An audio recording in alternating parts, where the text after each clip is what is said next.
Okay. Hi, I'm Rebecca Martin, and I'll be reading Harold and the Purple Crayon by Crockett Johnson.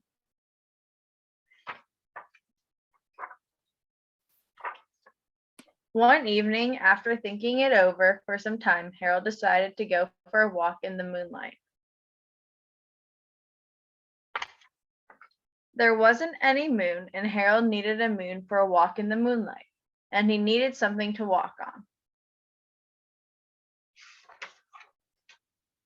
He made a long straight path so he wouldn't get lost, and he set off his walk, taking his big purple crayon with him.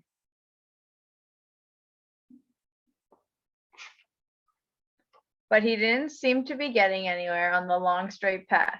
So he left the path for a short cut across a field, and the moon went with him.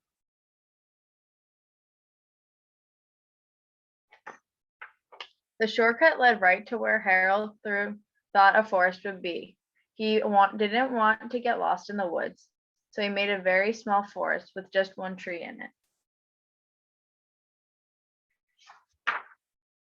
It turned out to be an apple tree. The apples would be very tasty, Harold thought, when they got red.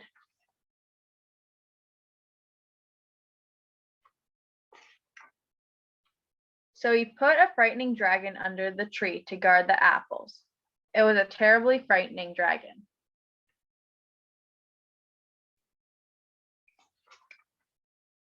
It even frightened Harold. He backed away. His hand holding the purple crayon shook. Suddenly he realized what was happening, but by then Harold was over his head in an ocean.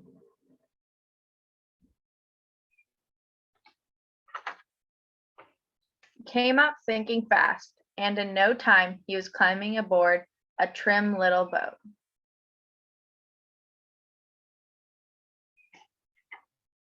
He quickly set sail, and the moon sailed along with him.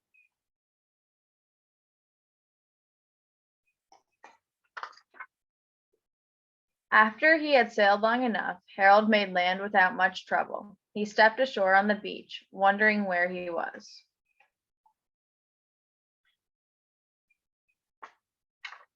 The sandy beach reminded Harold of picnics, and the thought of picnics made him hungry, so he laid out a nice sample picnic lunch.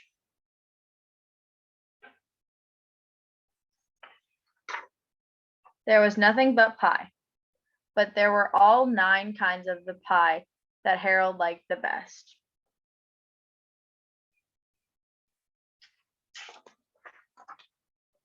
When Harold finished his picnic, there was quite a lot left.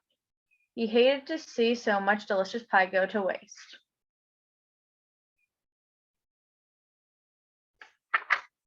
So Harold left a very hungry moose and deserving porcupine to finish it up. And off he went, looking for a hill to climb to see where he was.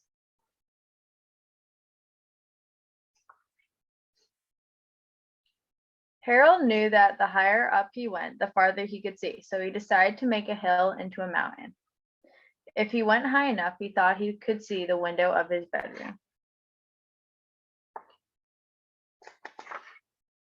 He was tired and he felt he ought to be getting to bed.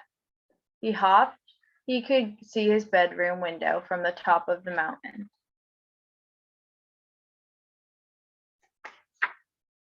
But as he looked down over the side, he slept, and there wasn't any other side of the mountain.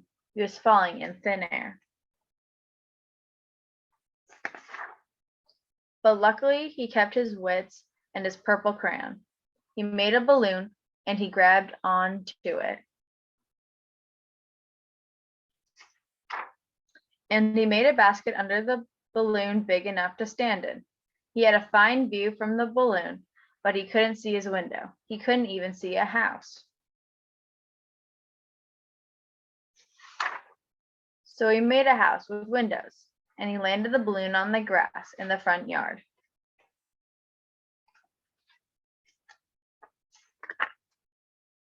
None of the windows was his window. He tried to think where his window ought to be. He made some more windows. He made a big building full of windows. He made lots of buildings full of windows. He made a whole city full of windows. But none of the window was his window. He couldn't think where it might be. He decided to ask a policeman. The policeman pointed the way. Harold was going anyway, but Harold thanked him. And he walked along with the moon, wishing he was in his room and in bed. Then suddenly Harold remembered. He remembered where his bedroom window was when there was a moon, and it was always right around the moon.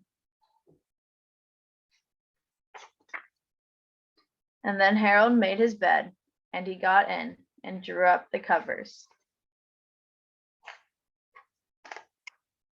And the purple crayon dropped on the floor, and Harold dropped off to sleep. The end.